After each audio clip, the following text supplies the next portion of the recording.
Sementara itu, pemirsa, Gubernur Papua nonaktif Lukas NMB kembali mengikuti sidang kasus suap di Pengadilan Tipikor Jakarta. Sidang masih mendengarkan keterangan dari saksi ahli. Agenda sidang hari ini mendengarkan keterangan dari saksi ahli yang meringankan.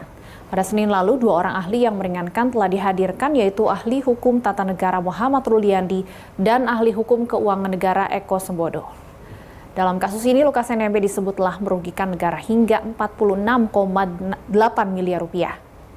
Gubernur Papua nonaktif itu menerima suap dari PT Melonesia Mulia, Piton Enumbi, dan Direktur PT Tabi Anugrah Parmindo Rijatono Laka.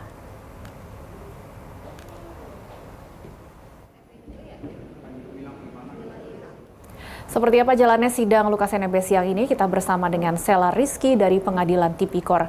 Sela, apakah setelah sidang pemeriksaan saksi ahli yang meringankan ini, kemudian jaksa akan menuntut Lukas NMB? Baik Stefani dan juga pemirsa, selamat siang. Sebelum saya menjelaskan mengenai tuntutan dari jaksa, bahwa agenda persidangan hari ini mendengarkan saksi Adechart yang dihadirkan dari pihak kuasa hukum, yaitu seorang ahli hukum keuangan negara dan juga perhitungan kerugian negara, yaitu mantan PNS dari Badan Pemeriksa Keuangan Henrod Ferry Makawimbang. Dan dalam persidangan hari ini memang sidang belum banyak poin-poin yang bisa disampaikan, namun beberapa tadi yang saya rangkum sedikit diantaranya pada persidangan hari ini tadi ahli membahas mengenai kewenangan Lukas NMB selaku gubernur Papua dalam pengelolaan keuangan di wilayahnya. Tadi juga ahli sempat ditanyakan oleh kuasa hukum mengenai suatu daerah yang termasuk ke dalam wajar tanpa pengecualian. Dan menurut ahli dari pemeriksaan BPK ini, BPK tidak bisa diintervensi oleh opini apapun, dan apabila suatu daerah ini sudah masuk ke dalam opini WTP sebanyak 9 kali yang dilakukan oleh BPK tersebut melakukan suatu hal yang telah profesional dan dapat dikatakan sesuai dengan standar akuntan.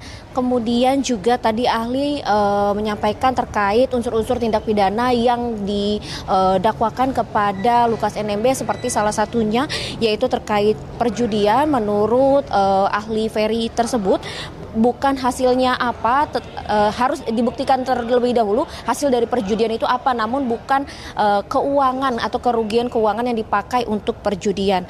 Kemudian juga memang dari sini nantinya persidangan masih berlangsung, Stefani, dan dari sini nantinya jaksa penuntut umum bisa memberikan tuntutan kepada terdakwa. Dan jika sesuai dengan dakwaan awal, yaitu Lukas NMB sendiri didakwa pasal 12 huruf A atau pasal 11 Undang-Undang Pemberantasan Korupsi, jangto pasal 55 ayat 1 ke 1 KUHP, jangto pasal 65 ayat 1 KUHP, dan pasal 12B Undang-Undang Pemberantasan Korupsi, yang mana pidana penjaranya ini bisa seumur hidup atau paling singkat 4 tahun dan paling lama 20 tahun.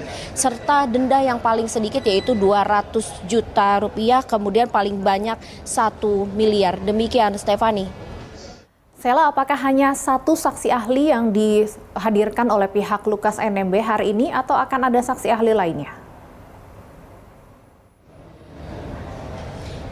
Baik Stefani, memang hari ini hanya satu saksi saja, yang mana satu saksi Ferry ini sempat terlambat pada Senin lalu, yang mana seharusnya dihadirkan 3 saksi pada Senin kemarin tanggal 28, namun terlambat, akhirnya dilanjutkan pada persidangan hari ini. Dan setelah ini memang tidak ada lagi agenda persidangan mendengarkan keterangan dari saksi Adechart atau saksi ahli yang meringankan pihak terdakwa. Stefani.